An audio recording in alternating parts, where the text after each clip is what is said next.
Hello and welcome. We are going to work on Chapter 12, problem number 3 in our textbook. This is an MPV problem. What we're looking at is the Keener Clothier Company, and it's considering a $2 million investment in an automatic sewing machine to produce a newly designed line of dresses. These dresses will be priced at $200 a piece, and the management expected to sell 12,000 per year for the next 6 years. However, there is some uncertainty about the production costs associated with the new machine.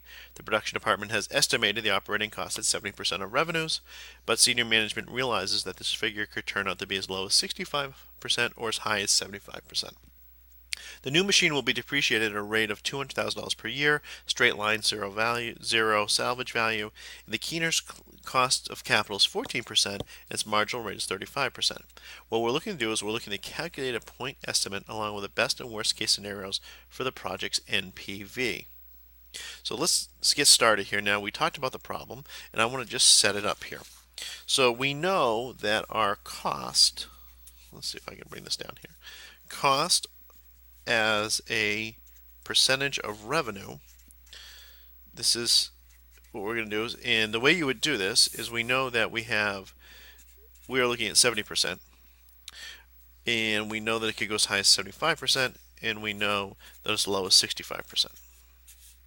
So what we're going to do is I'm going to walk you through one of the models here, and we're going to look at the 70% mark, because that's what our MPV is as of now, 70% of revenues. So you can kind of do this. So the first thing I want to do is I'm going to look at what my revenues are going to be. So my revenues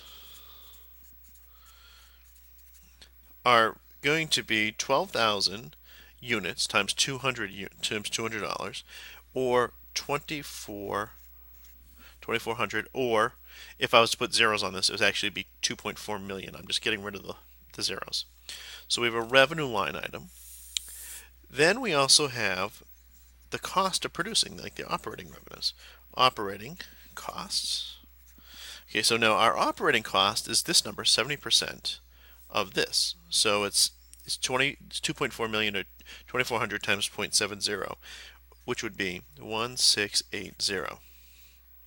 So now we know what we have a depreciation. Now we know that that's given at $200,000 per year. So that's 200 instead of 200. I get rid of the zeros here. So now I am looking for the next line. This would be the Ebt Impact. This is the earnings before taxes impact.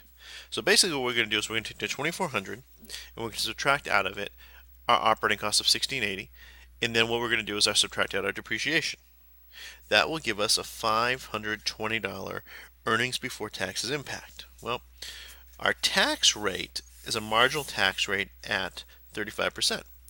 So this is the taxable money, the EBT impact, that's the earnings before taxes. So we're going to take our 35%, which is 0.35. We're going to multiply it by 520, and we have a tax of 182. Then, if you remember, earnings after tax impact on this project. Okay, so now what we are going to do is we're just going to subtract the 520 from the 182, or 182 from the 520, sorry, and it's going to come out to be 338. Then what we're going to do is we're going to add back our depreciation, because this is, and in accounting you understand why. So we're going to add back our depreciation of 200. And so then our next line is going to be our total cash flow from this operation, from this particular MPV of 70%. It's going to be 538. So that's our cash flow. So you can see that. So we start off, let me go here, revenues, operating cost, depreciation, EBT impact, tax, EAT impact. We're going to add back our depreciation and our cash flow. So this is the bottom line number, 538. The problem is asking you to do this same thing at 65 and at 75%. So then you would have three corresponding numbers, 1, 2, and 3. then you could look at the best case scenario and the worst case scenario based upon the calculations, based upon the numbers and those percentages. So this is the basic premise and how you would set up problem number 3 in chapter 12.